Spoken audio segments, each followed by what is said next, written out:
Couldn't make it. All right, today's snack time read aloud is The Paperboy by Dave Pilkey.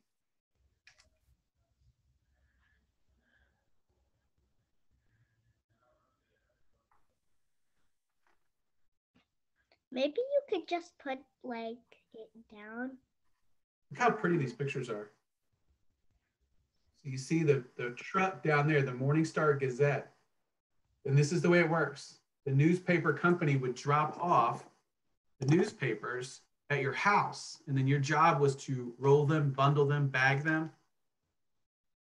And I'll tell you just a personal note, every once in a while when I was a paper boy, there would be like a free sample day, and the bags had special like pockets at the bottom with samples, and they were even heavier. And again, I was not the bulkiest of paper boys. All right. The mornings of the Paperboy are still dark, and they are always cold, even in the summer. And on these cold mornings, the Paperboy's bed is still warm, and it is always hard to get out, even for his dog.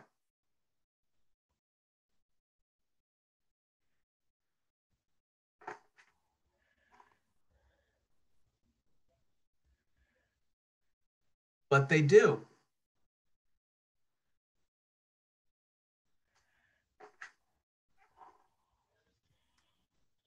And softly they step down the quiet hall, past the door where their Paperboy's father and mother are sleeping, past the door where his sister is asleep.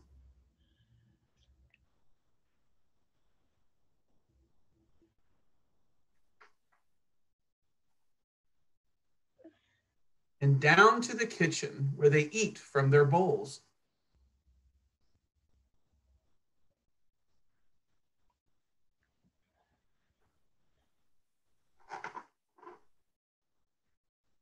And out to the garage where they quickly fold their papers, snapping on green rubber bands and placing them in a large red bag. I will tell you, the rubber bands I used were also green.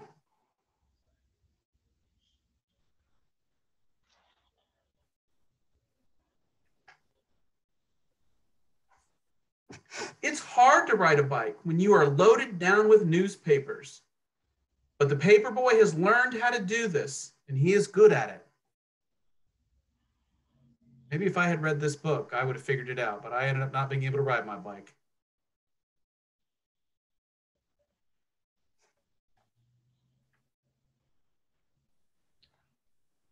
The Paperboy knows his route by heart, so he doesn't even think about which house to pedal to. Instead, he is thinking about other things, big things and small things. And sometimes he is thinking about nothing at all.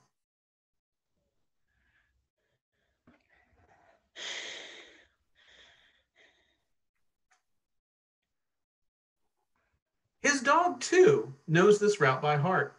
He knows which trees are for sniffing. He knows which bird baths are for drinking, which squirrels are for chasing, and which cats are for growling at.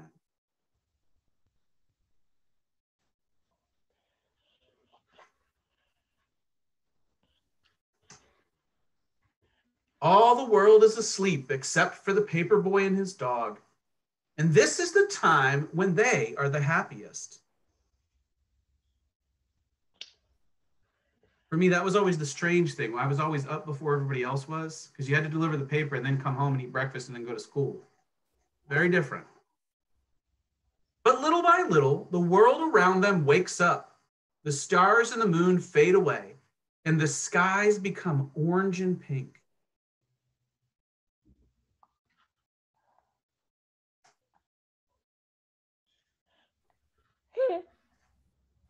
Hold on, Miss Burton wants to see the sunrise again. I love the colors in there. Oh, they're so beautiful. What a neat way to illustrate that. And I like how the mountains and the hills are all dark like that. Super job. There's a lot in the chat, positive feedback about the illustration of the sunrise here. You know, you guys, the sun rises every morning. You should just get up real early and go outside. I don't think you can get a job as a paperboy anymore, though. And when the Paperboy has delivered his last newspaper, he and his dog race home, and his empty red bag flaps behind him in the cold morning air.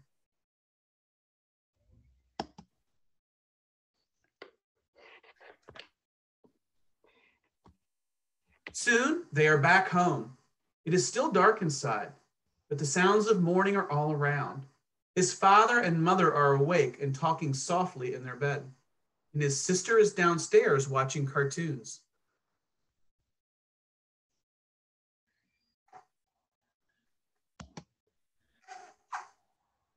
And back inside his own room, the paperboy pulls down his shade and crawls back into his bed, which is still warm.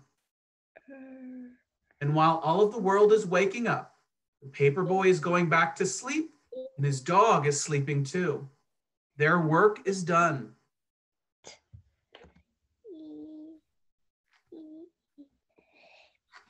And now is the time for dreaming.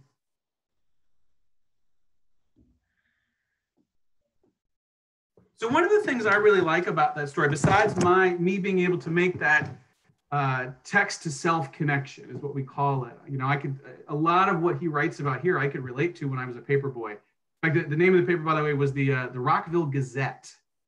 So it wasn't even one of the high dollar subscriptions. It was, you were basically getting that paper for free, which is why I got paid 3 cents a copy for delivery.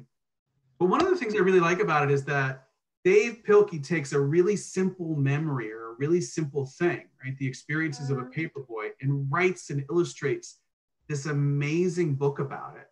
And so it always reminded me as a writer that it doesn't have to be the big things like rocket ships going to the moon that you could write about. But sometimes the best writing is about some of the simplest things. What are your all's reactions to that book? Favorite parts or things that you wanted to say in response to that? Anybody want to jump in here? Feel free to have your mics off and just kind of share out. Those of you that have been with us know how this works. Elena, you have your hand up. Sweetie, what do you want to say? Is there going to be any read alouds next week? So here's what I'm thinking.